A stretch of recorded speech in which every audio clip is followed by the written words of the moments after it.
জয় ভারত বন্ধুরা, তোমরা হচ্ছে ডিফেন্স লাভার চ্যানেল।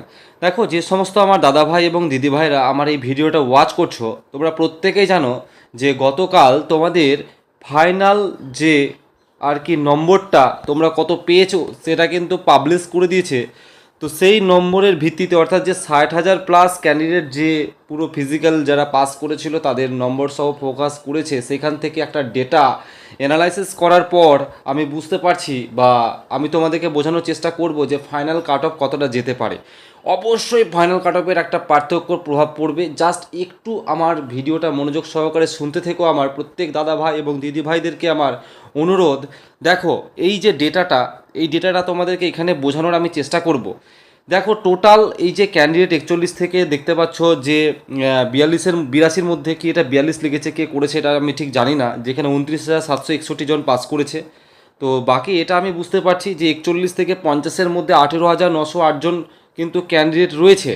51 থেকে 60-এর মধ্যে নম্বর পেয়েছে 9,263 জন। তারপরে 61 থেকে 82-এর মধ্যে ক্যান্ডিডেট তোমাদের কিন্তু রয়েছে, যেটা হচ্ছে শুধুমাত্র 1,589 জন।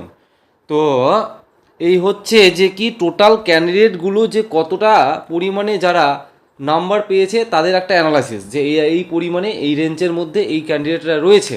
একটা প্রবলেম বা একটা সমস্যা, তোমরা অনেকেই আমাকে মেসেজ করেছিলে, অনেকেই না, দু একজন মেসেজ করেছিলে, দাদা ফাইনাল কাট অফের কি এই নম্বরের দেখার পর কি কোনো রকম প্রভাব পড়তে পারে বা প্রভাব পড়বে বলে মনে হচ্ছে?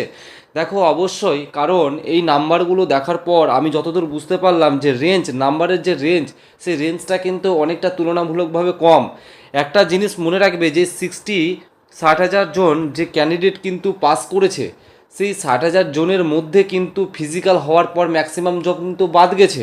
তার মধ্যে যে তোমাদের 16,000 সামথিং যে ক্যান্ডিডেট ফিট হয়ে রয়েছো, তাহলে মনে হয় একটা তুমি ভাবো রেঞ্জটা কোথায় ছিল, 60,000 থেকে কোথায় একটা ক্যান্ডিডেট। সুতরাং কেউ তো 70 পেয়েছে, কেউ আবার 60ও পেয়েছে, কেউ 38ও পেয়েছে।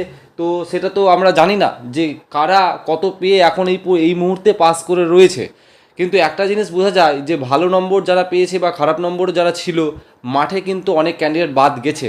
সুতরাং ওই তোমরা পিডিএফটা থেকে অ্যানালাইসিস করলে বুঝতেই পারবে যে কাট অফের পার্থক্যটা, সেখানে খুব ভালোভাবে বুঝতে পারবে। ওকে, তো সেখান থেকে স্পষ্ট দেখলে বোঝাই যায় যে ফাইনাল কাট অফের একটা প্রভাব কিন্তু আসছে। দেখো, ফাইনাল কাট অফ অবশ্যই বলবো, একটা জিনিস বারবার আমি বোঝানোর চেষ্টা করছি যে তোমাদেরকে ওই নম্বরগুলোতে ভালো নম্বর পাওয়া ক্যান্ডিডেটগুলো কিন্তু ছেটে গেছে, সব বাদ চলে গেছে। সুতরাং আমি ম্যাক্সিমাম রেঞ্জের কিন্তু ক্যান্ডিডেট আমি যতটা দেখলাম ওই 40-এর ঘরে কিংবা 50-এর ধারে ছোঁয়া, এই রেঞ্জটা সব থেকে কিন্তু বেশি। সুতরাং এখান থেকে একটা কাট অফ অ্যানালাইসিস আমি করেছি এবং সেটা তোমাদের সামনে উপস্থাপন করব।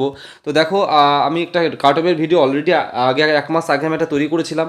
তো আমি এমনিতে ডাব্লিউপি কনস্টেবল রিলেটেড খুব ভিডিও কম তৈরি করি, কিন্তু আমি ভাবলাম যে ইনফরমেশানটা একটা শেয়ার করি, যদিও 4 জনের একটু যদি হেল্প হয়। তো সেখানে আমি যে একটা ফাইনাল কনস্টেবলের কাট অফের ভিডিওটা তৈরি করেছিলাম, সেখানে 17.9K ভিউ হয়েছে, অর্থাৎ প্রায় 18,000 ভিউ। আমার মনে হয় না যে 18,000 ক্যান্ডিডেটে, আমার মনে যে 20,000 ক্যান্ডিডেট যে ফিট হয়ে রয়েছে তার মধ্যে কেউ দেখতে আর ভিডিওটা বাকি ছিল। তো তার সত্ত্বেও আমি আরেকটা উপস্থাপন করেছি, আগের ভিডিওতে যেটা বলেছি আমি সেটাই আমার কথা থাকবে।